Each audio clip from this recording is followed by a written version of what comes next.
spirit of my inner child, I really wanted to embody qualities of like experimentation, bravery, and freedom. These are qualities that I think most, if not all, children possess, but as we grow older, we become a lot less experimentational and like more fearful of things like judgment and failure. So I really wanted to just get out of my comfort zone and do something that was like truly unique from my own style and just weird and different. Because like children will try new things without even thinking about it, but when you get older, you're like, oh, I don't want to do that because I'm afraid to fail, which is pretty much how I am, especially when it comes to my art. So I really wanted to try something new and different. And this is actually the most textile and mixed media I've ever done on like anything. I've been dabbling a little bit with like embroidery, but never something to this extent. So yeah, so the first one, this really big one, the title is As Above, So Below, which is a common phrase seen throughout like religion. There's a phrase in the Bible, the Torah, there's some Buddhist writing that kind of refers to it, but basically what it means is what happens on the physical plane of existence is it's like a direct reflection of a spiritual reality. And I picked that title because I also believe that that is reflective of the self, and I believe that our truest self is a reflection of the inner child. So that's really what I wanted to embody with this piece in particular. And I think that the best way to represent that is actually with trees, because like when you look at a tree, you see all of the gorgeousness going on, but then there's something under the surface that's very, very grand, that is even more so grand than what you see on the top. So that's why you see like these tree elements in the tree theme with that. The second piece is titled Composed Duality, and that is in reference to shadow work, because I think a great way to honor your inner child is through self-expression and creativity, but it's also healing, and it's dealing with trauma and those things that we tend to suppress as we grow older. I think that it's just really important, and you can't honor your inner child without dealing with your past and dealing with your trauma and pain that most probably came from childhood, you know. So yeah, that's kind of the meaning behind each piece. This one is punch needle, which if you're not familiar with that, it's basically how you make rugs. Today, most people use like a tufting gun, which is basically a punch needle, but like much faster. But this is with an actual punch needle, and it's kind of my own interpretation of yin and yang in a way too. So like you have like duality, but make it beautiful, you know. Yeah, and so these are all like hand beaded individually, bead applique. This is probably the most textile I've ever done, because I always make these little like hair wraps for my hair, so that's actually where I got the idea for that. And this one was pretty much so when I started this piece, every single day working on it, I had no idea what I was going to do, and I had no idea what it would look like in the end. It was just something that would continue to grow and grow. It took me 5 months from start to finish, and I started this one about halfway through, because as much as I loved working on it, when you're working on one thing for so long, it can get a little bit draining. So I actually started this one, and it started to inspire me more for ideas for this one. So that's why they kind of work together in that way. So like a lot of these papers, like I just got at the craft store, it's kind of like when you're a little kid and you're throwing stuff into the basket, in your mom's basket, and you're like, buy this, and your mom's like pulling it back out. But yeah, that's pretty much me actually. Every time I go into the craft store, I get really excited. But I would get like different papers and I would buy different fabrics, and more than half of everything I bought didn't actually go into it, but it was just really fun to experiment and like see what works and what didn't work, you know. Lots of YouTube tutorials, lots of just like trying to replicate things and make it my own. Definitely a meditative process, you know. At some point, there's actually a park right across the street from my studio. So one day I was like walking around the park and I just started picking up sticks and I was like, this might look cool, you know. I taught myself how to weave, which is now something that I've been doing a lot more of, but that's like the first thing I ever wove. And so it made into that piece. Yeah, I love these. Honestly, these are like my favorite works I've ever made. So I actually discovered this show because I was walking through during like the Tides of Change, and I saw that they had like an ad for this, and it was like 1 week before the deadline. So I like got that and like immediately went to my studio and I was like, I gotta finish. I want to be in that show. So yeah. People come in and they spend a long time looking. Like all the work in this room are like really detailed and like have these really deep stories that go with them. And this piece just draws people in and they just like, there's so much like detail that's happening. It's very similar to Nick's, like the craftsmanship. There's a big theme of like craftsmanship, it feels like, in this group of artists with Christy's work and Nick's work and just this, and like, and Sarah's the layering. It's definitely, it's just so interesting. Yeah, I'm definitely a maximalist. I don't like empty space. I like bright colors. I like intricate details. I always think that empty space is a lost opportunity, so I try to fill everything up. But I also, sometimes it can be like too much. So there was also sometimes I would make something and then I would take it off and then put something more simple. So yeah, especially with this one, because with the title, I was like, I want it to be like full and I want it to pop, but I also like it, I want it to be composed, like the name, you know. So yeah, I'm super honored that it's going to go to a museum. Yeah, when she told me that, I called my whole family. I called my boyfriend. I was so excited. It was, I think she was really drawn to like the action of the play, right? Just being able to be just open, you know. I think a lot of times artists sort of just decide that they're established in their thing and they maybe put the walls up and don't investigate things further, and a lot of growth can happen in that space. Yeah. So, are you continuing to do this kind of work? Oh, definitely, yeah. And what were you, how did you identify your work before that you think this is so different?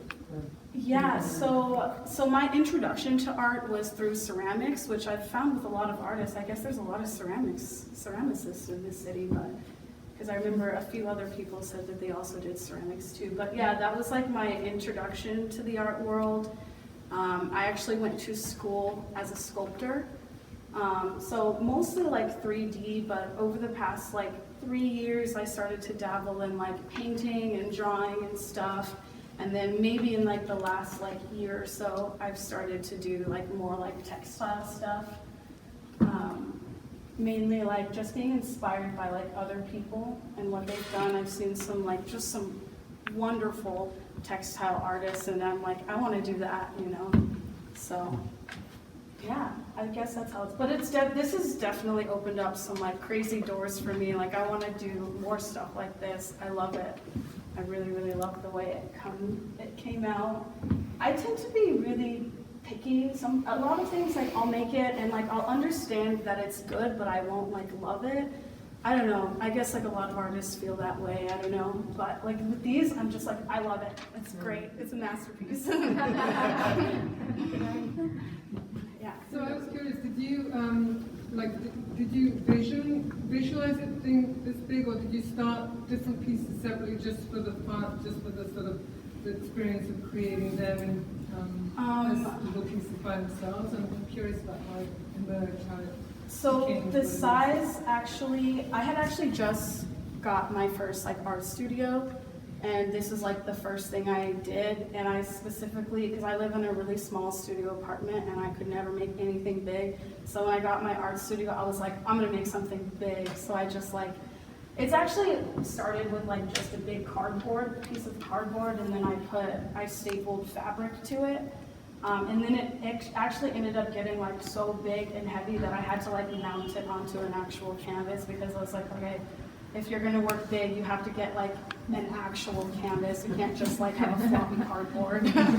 So yeah, lots of trial and error, like I said, but I knew it was gonna be big because I was really excited with my space, so I wanted to start doing larger works.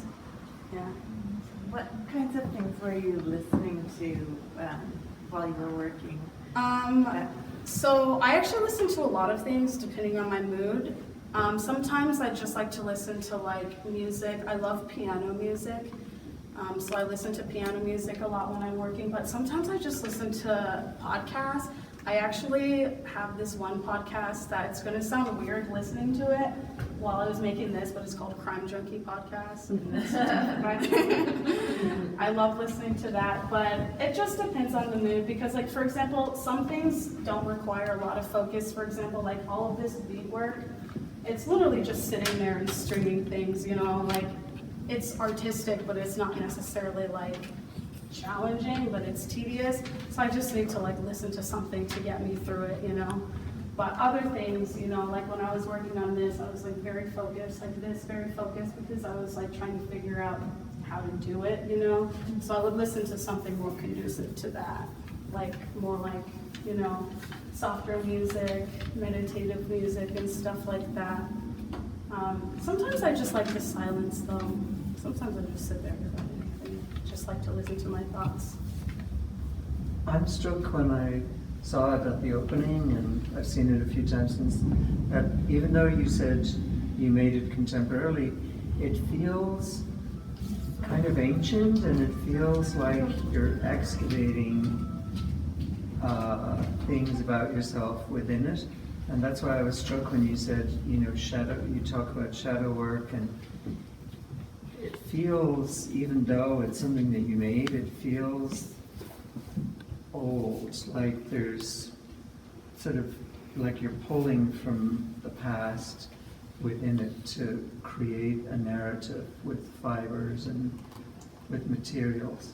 Yeah, so I actually love that you said that, because I really, with not just this work in particular, but with all of my work, I want it to have a timeless effect, you know, like I want it to look ancient, but also like it came from the future, which is the now, you know.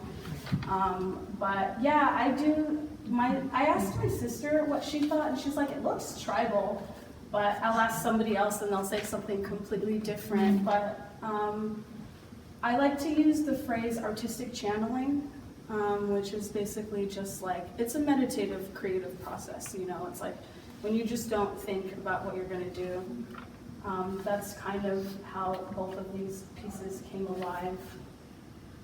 Yeah. But thank you, I take that as a compliment. Yeah, it's meant that way. Is that kind of like artistic channeling and like making this a space for just freedom and play, is that in contrast to what you've made before, or is it like I would say evolution so, of that? yeah. Yeah. Yeah, I don't know, for most of my artistic life, I have issues getting out of my head. But I feel like this is the first time when I just let myself like create something without like worrying necessarily whether it would be good or not. I did want it to be good, obviously, but like I just wasn't so worried about how it would be perceived. Do you think that had to do with pandemic time? Probably, yeah.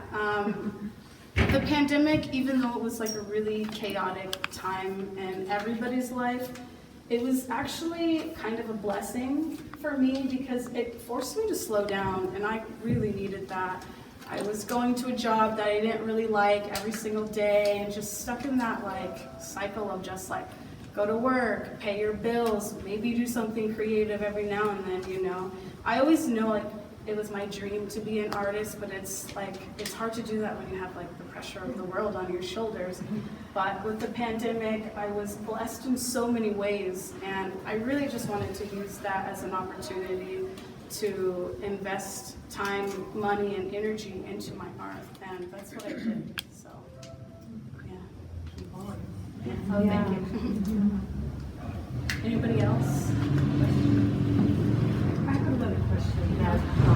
The composition of the materials, Right. were you making these elements independently and then arranging them?